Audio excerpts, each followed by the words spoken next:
for those people that kind of miss that, what we're saying is that Meta has a patent that will enable their platform to continue to create content for people who have died.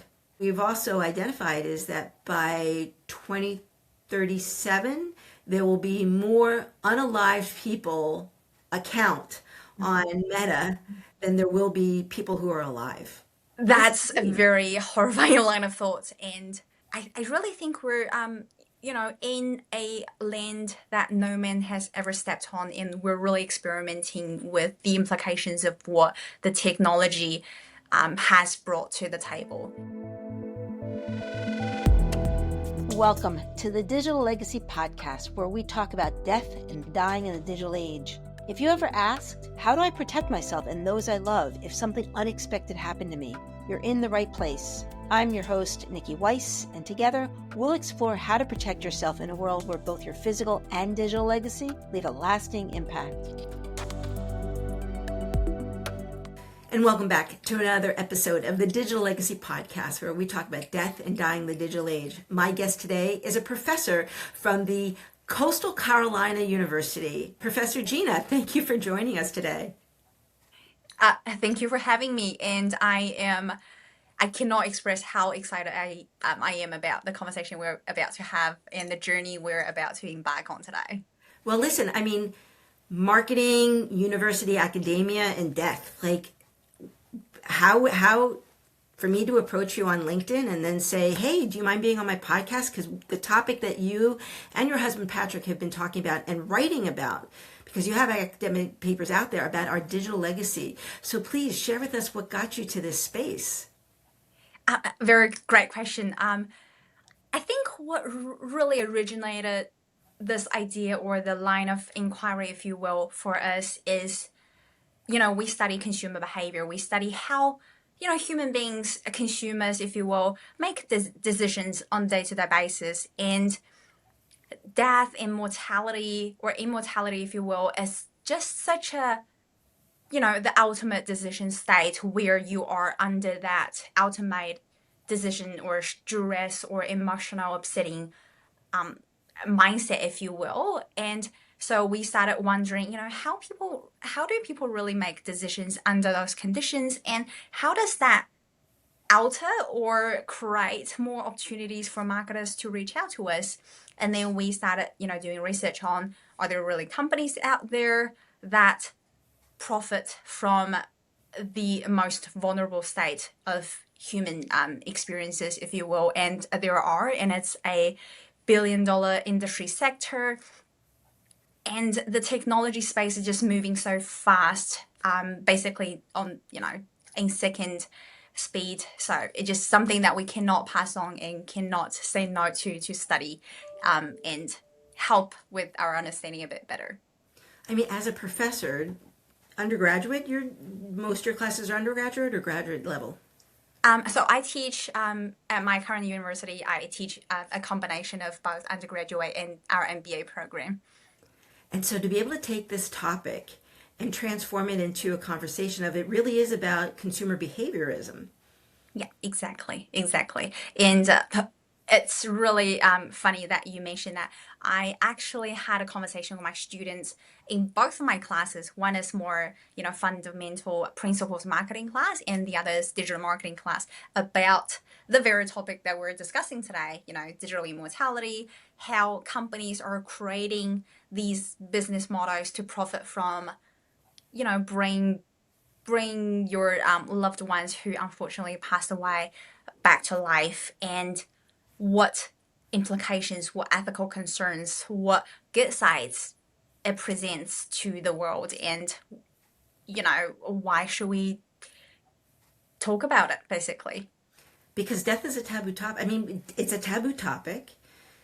So for some people, they either don't want to step into it, much less do anything about it, like set up their legacy contacts on their iPhone or on all their social media accounts, or even set up a comprehensive plan. And yet, I always say, if a good book or movie doesn't have a on the edge, life and death, tension to it, people might not find it as interesting. So we have this don't want to use the word love, hate, but we have this like intrigue yet fearful relationship with death and dying. Exactly. Well, mortality, it is a very, morbid topic to for our discussions, but media talked about it all the time. Movies and entertainment shows portray it all the time, and we had this very long-rooted obsession with it, right? Different religions talk about it, celebrate it, or honor it in different shapes and forms. People Museums will literally preserve dead bodies and charge people an admission tickets to visit them. So it is just a weird, as you say, love and hate, or this obsession with death and immortality. And really, it's nothing that we've ever experienced, right? We will only experience it after we pass away, and at which point there is no consciousness ever existing. So I think it's that also embedded curiosity that is there as well, that, what is it like on the other side? What really happens after we die? Do our loved ones remember us? What happens when that happens? And the technology now. I mean, like you said, there are companies out there that are building business models around exactly that, being able to memorialize or being able to transform someone's digital life into an immortal digital afterlife. And using that as like a marketing model. I mean, I'm fascinated by the whole thing, and at the same time, we're kind of at a precipice to be able to say, okay, there's some dollars behind this, that death tech right now is really starting to be becoming a percolated industry. Yeah, 100% it is. Story.File, which we have been really fortunate to have some discussion and conversation going. I believe is one of the leading pioneer in the market of exploring digital afterlife, digital immortality. And I think they're really doing some great things in this sector. For example, that South Korean documentary, Missing You. So they brought back through immersive technologies and artificial intelligence, bring back the daughter of a mother who unfortunately passed away at the age of 7. And it really enabled her and empowered her to have the opportunity to say goodbye, right? To have that disclosure of hugging your daughter for the last time. And I think that's a really beautiful moment. And they're also doing some wonderful things in terms of, celebrating and honoring the war heroes and veterans in that digital afterlife landscape as well. And then at the same time, we have the other side of the coin. the other side of the coin, if you will, exactly. And, they're making huge dollars from this industry. And arguably, I would say, exploiting the vulnerable state of consumers, human beings who, unfortunately and inevitably lose someone they love, right? And so what are the implications for us? What are the implications for the society? What are the implications for grieving? What are the implications for legality? And how should laws and policies catch up so that we can prevent the damage before someone really gets hurt? This whole experience reminds me of, and because I'm going to put in the marketing piece to it, is I don't know if you saw the movie, was it Fly Me to the Moon? With Scarlett Johansson and I see him, and one of the other actors. He's a dancer. Anyway, the idea with Fly Me to the Moon was that when they did the moon mission, there wasn't a lot of buy-in from U.S. citizens, and that it was their marketing plan that actually got marketing deals with different product placements. And I remember Tang, right? The drink Tang became popular because of their marketing efforts. So if it wasn't because of the marketing, or if it wasn't due to the marketing, then that program, very important space program, might not have taken off because they wouldn't have had the buy-in. And I feel like maybe this whole concept of making death empowering and less scary, less taboo, it's just because we don't have right marketing plan? What do you think? That's a very fascinating topic, I think. I think really marketing, and I tell this to my students, colleagues, the community all the time. I really think marketing is the make and break for a lot of things. It can really change how the market, the society perceive certain innovations, if you will. I do think the marketing aspect, or more specifically, the entertainment sector is doing a great job, and in a bad ways or good ways, of making the society more acceptive of AI related avatars or digital immortality. I'm not sure if you've seen the new TV show, Dr. Scabetta. I think that's how the TV show goes.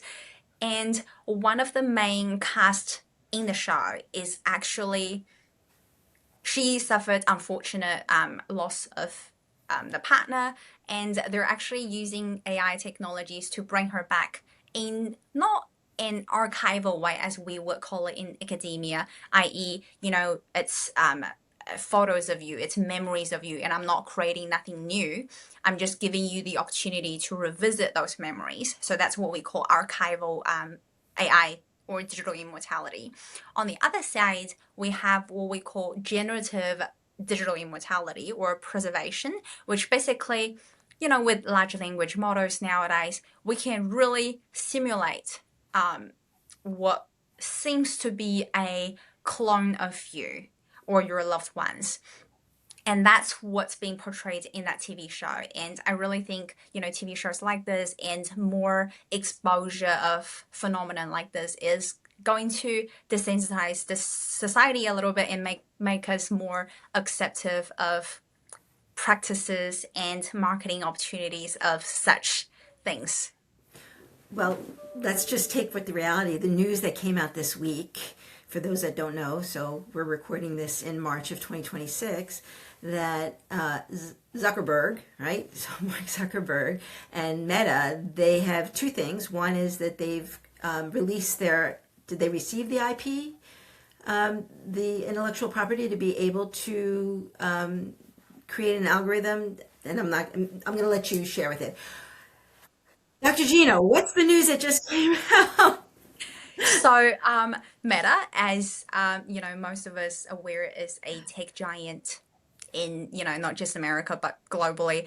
They recently just secured the patent of a technology that allows them to simulate people who have unfortunately deceased to continue to act and engage with content on social media, i.e., to like, share, and comment on social media posts. So basically, that extends their lifespan, if you will, and to continue living on like a living human being.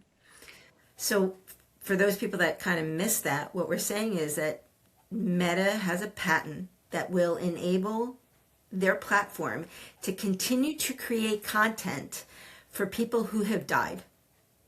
Yeah, that's exactly. Right? And what we've also identified is that by 2037, there will be more unalived people account on Meta than there will be people who are alive. Yeah. So what's that like? So we're just creating content for the sake of creating content?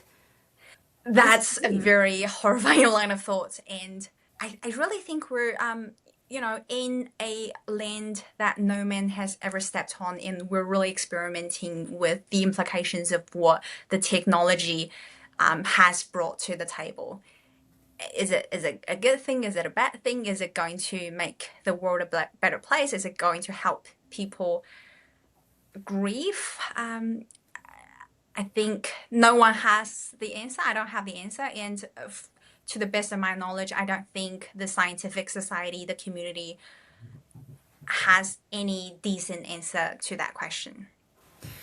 I have to just say it, many of my listeners have heard it before. My biggest pet peeve, comment when I hear people say, when I say, what about your digital afterlife? And their response to me is, dead is dead. What do I care? They can figure it out. And I just want to be like, you have no idea what you're saying. Exactly. exactly. And I think the most quite updated stats is that an average adult has more than 300 digital accounts of some sorts, either being cloud storage or social media accounts or subscription or bills. And that's a lot of digital data to account for, to inventory, and to manage. And I think the more aware, at least, we are about the digital asset that we have and we need to manage, the easier or the more peace of mind that we can live when we pass away for the people that we love and leave behind. I mean, again, you and I, our generation, we are the first generation to die with more digital assets than physical ones. I mean, how many photos do you have in your phone?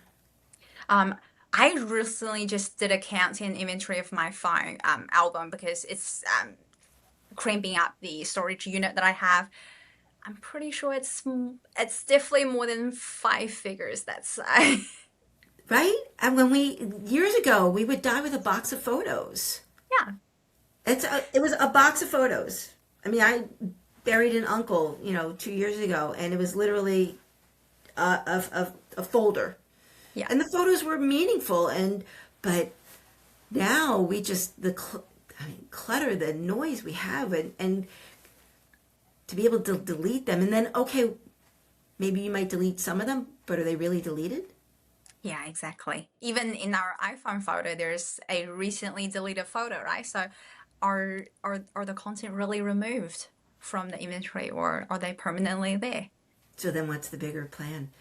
So how do we market this? I mean, as a marketing expert, how can we get people to be more proactive, more aware that their digital footprint is more like their carbon footprint? I mean, there's a piece of that there.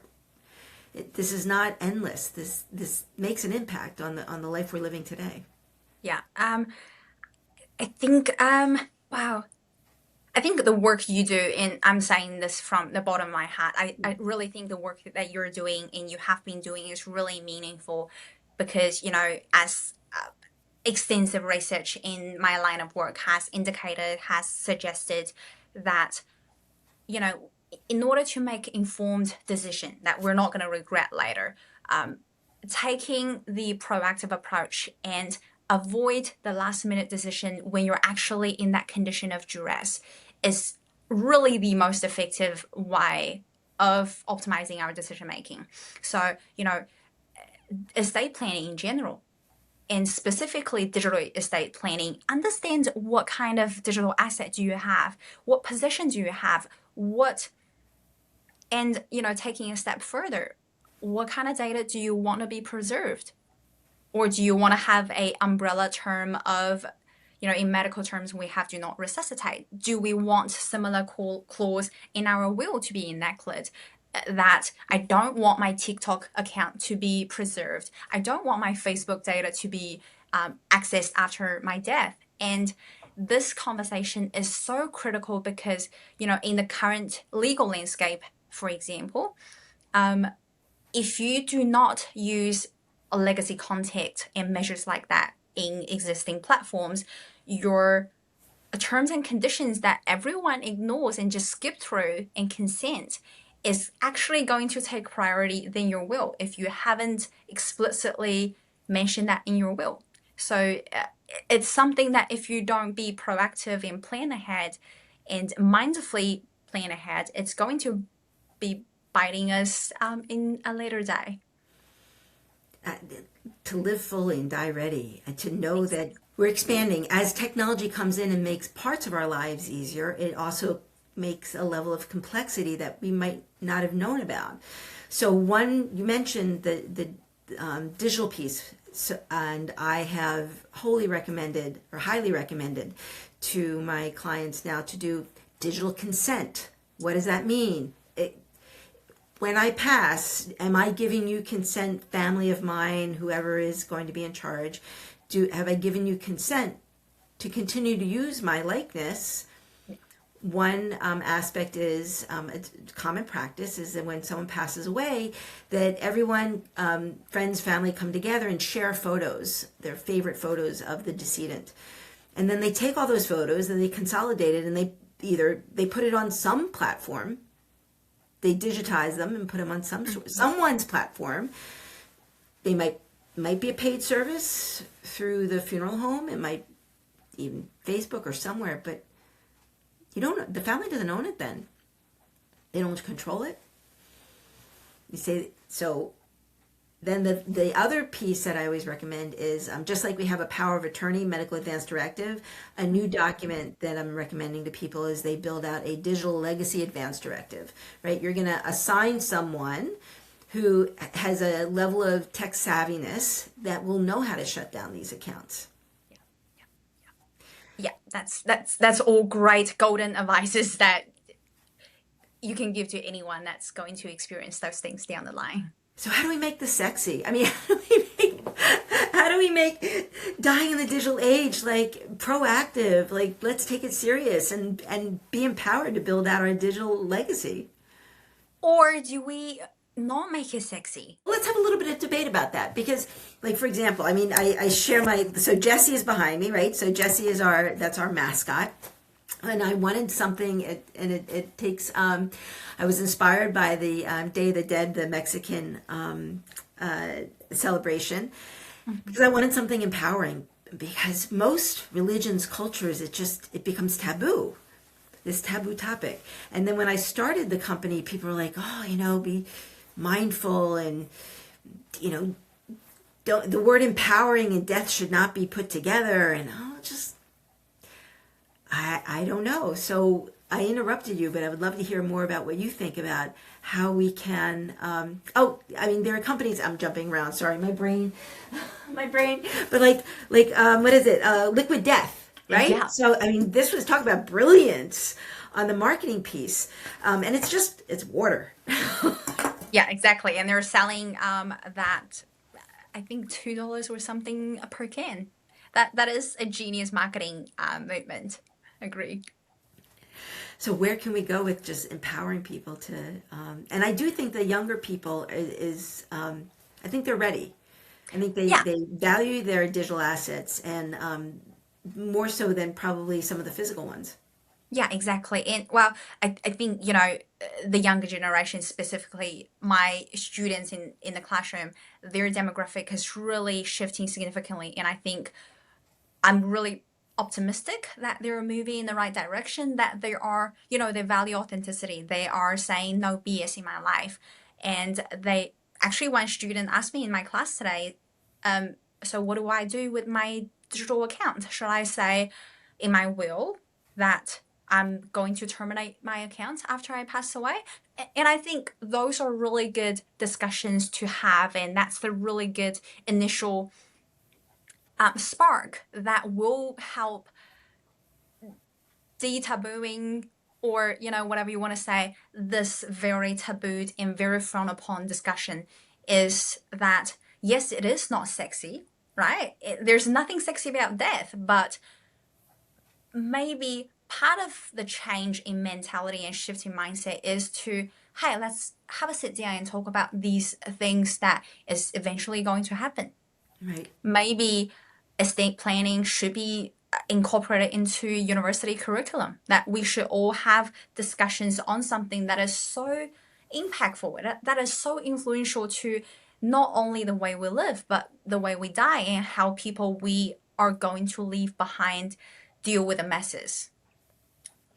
And these messes people don't realize is, again, these digital pieces, right? You can just imagine someone a young person who chooses to unalive themselves, for example. I don't know if that's a topic that ever crosses your classroom. We talk about a lot about AI in my classroom because of the research area and interests that I share. And it's heartbreaking that, I think a year or two ago, a 14-year-old teenager boy took his own life because he was involved in a very maladaptive relationship, romantic relationship with an AI chatbot. So, I believe it's very unfortunate that AI has not played a role of saving a life, but facilitating that death wish. So we definitely need to have more conversations about it. I think parents, family, community need to be more involved in terms of the technology is wonderful, but what are we doing with those technologies and what safety guardrails are we going to put in place, right? Like there is no FAKE Act to prevent person's likeliness to be abused and manipulated in commercial content. I believe the EU just passed the law act as well in terms of you have to disclose explicitly that you are using AI generated content. And I think those are great movement and great steps in the right direction.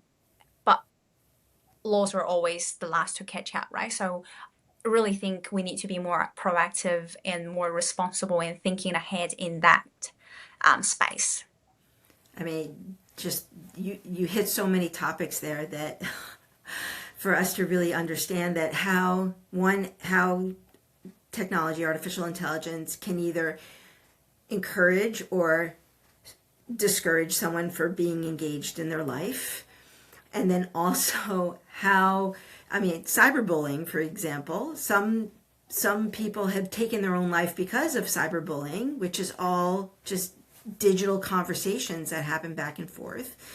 And at the same time, there's the memorialization opportunity where for somebody, to hold on to that memory, to help them through the grieving process. Yeah. It's just fascinating that one technology can really impact on so many different fronts.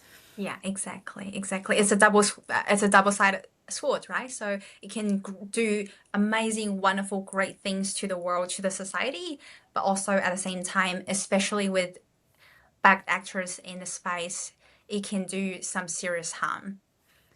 So in your realm, like from an academic realm, sitting, in a university setting, what are the conversations and plans that being produced? My concern is, and I would not want to see this, is that are they looking to digitize professors so they could just create these avatars and That's a really great question because that very thought and very fear is on my mind for a while now because of the very powerful large language models. At my university, Coastal Carolina University, we are really, really embracing the AI component in both research and teaching, and we've been very proactive in terms of, and I love that component, is how do we train students to build AI literacy, right? It's going to be around, it's going to transform workspace if it hasn't already done so.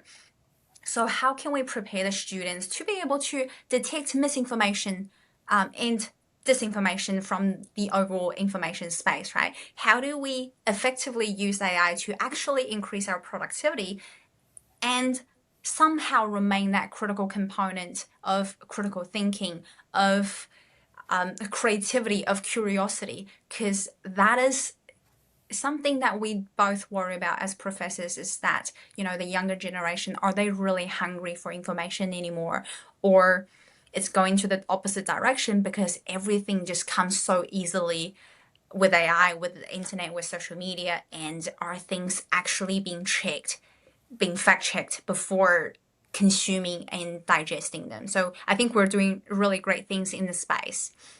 And I just want to applaud those universities that have really embraced in their programming for ethical AI. Yeah, exactly. Because we really need to look at that, the most humanistic thing. Like human equity is the term I coin all the time. Is like, what is our human value in this fourth industrial revolution? And to me, death is the most humanistic thing that we will go through, and yet technology could make us live forever. Yeah, exactly. So how does that affect the deceased? How does that affect the people that are left behind, and how does that affect grieving? I think that's one question that I constantly circle back to, is that I have a very aged grandparents who's very likely they're still alive and around and healthy, but it's only a matter of time where they're no longer going to be around. And how would I want to preserve their legacy? How would I want to keep in contact with them, or do I even want that? And what is a healthy way to do that? Because we have this internal continuation bond, as we would call it in psychology marketing, which is basically, when someone that you love or something you love that left you, we're left with this dilemma or challenge or debate that they're still around. You will walk in the door and still trying to talk to them, or you would do the things that they would routinely still do, but then you realize, oh, they're gone. So we call it internal bond. And then nowadays, what technology is enabling is what we call this external continuity bond, which is you can actually talk to the very person that passed away. So what does that do to grieving?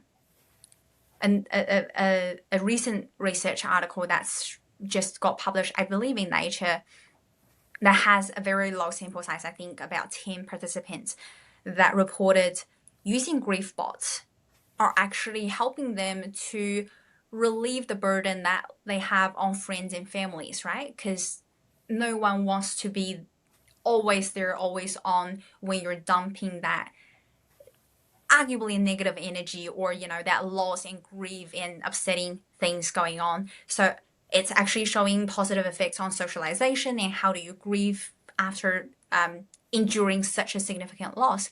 But then we have clinical psychologists that's going, yeah, but how is it influencing someone's long-term health? If you have a subscription model, right, that's how marketing companies go about things. Maybe a year or two down the line, you feel like you're ready to move on. But stopping that subscription doesn't feel like killing them again. You're killing them again. Yeah, exactly. So how's marketing going to change? I'm gonna correct myself and say they're dying again. They're dying twice. Exactly. So can you even endure that loss of losing someone twice, and this time for good? Right. And then we're back to the data storage, which just racks my brain every day, is the digitalization of that person is already in existence. So just because we stop the subscription,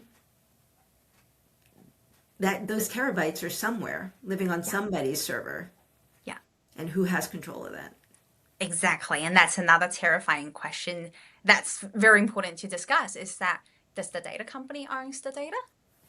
Does the social media platforms owns the data? Meta says yes. Right? I mean, So- they've spent a lot of time and money in a patent to be able to have that option.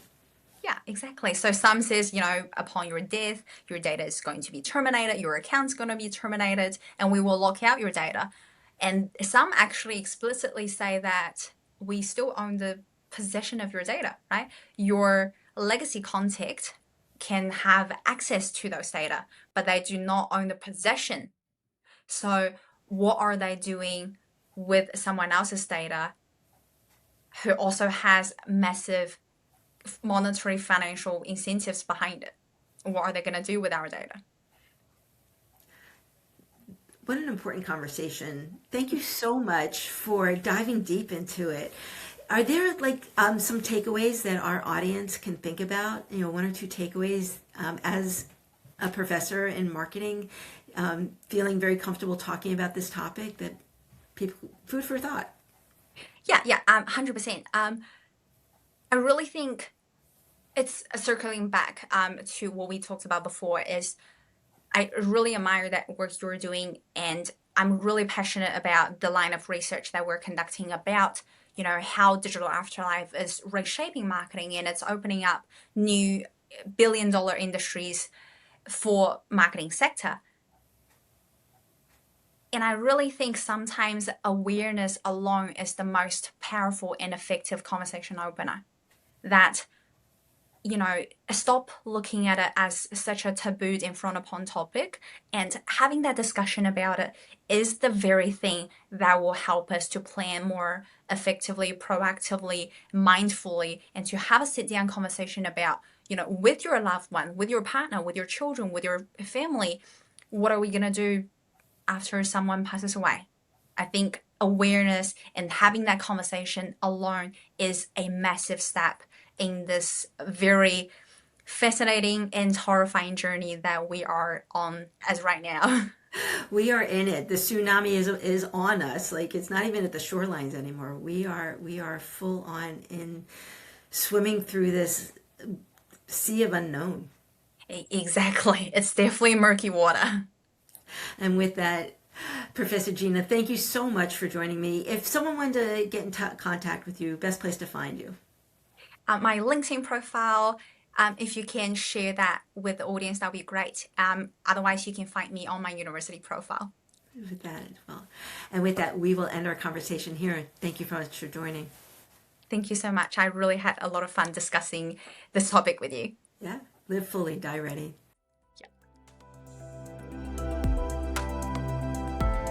Thank you for listening to the Digital Legacy Podcast, where we talk about death and dying in the digital age. I hope this conversation inspired you to take control and plan for the inevitable to protect yourself and those you leave behind. Don't forget to subscribe to our newsletter at digitallegacypodcast.com.